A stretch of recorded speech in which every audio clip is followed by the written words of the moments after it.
এসছে আচ্ছা কে এসছে বলছি দেখো ব্লিঙ্কিট থেকে কিছু দিয়ে যাবে বললাম ব্লিঙ্কিট থেকে কেন আমি তো কিছু অর্ডার করিনি তুই তো এখানে নেই ব্লিঙ্কিট থেকে খাবার কেন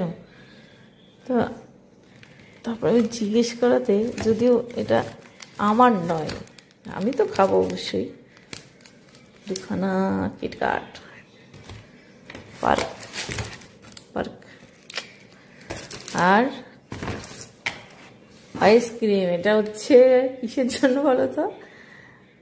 গুল্লু রানী আছে হচ্ছে রাউরকেল্লাতে আর আমরা এখানে বসে খাবো আইসক্রিম আর এইসব আজকে হচ্ছে ওনার ফাদার্স ডে তাই হচ্ছে উনি বাবার জন্য এইসব গিফট পাঠিয়েছে বেশ বেশ বেশ গুড গার্ল তোমার গিফট পেয়েছি আমরা এক্ষুনি খাবো কারণ আমাদের ডিনার টান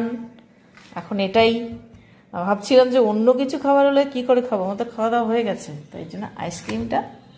কি আইসক্রিম এটা কোকোনাট ভালো ভালো ভালো তো চলো গিফট পেয়ে তোমার বাবাও ভীষণ খুশি তিনি বললো আমি আর আসছি না তুমিই দেখাও তো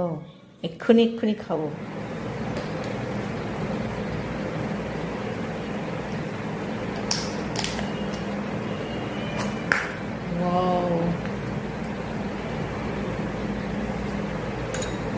খুব ভালো হলো ওগুলো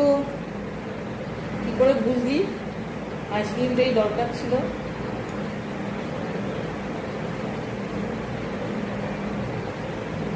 আমরা খাচ্ছি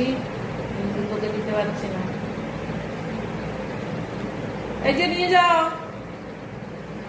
তোমার মেয়ের গিফট ফাদার্স ডে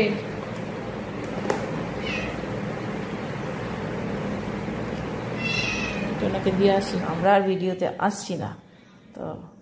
ভালো থাকো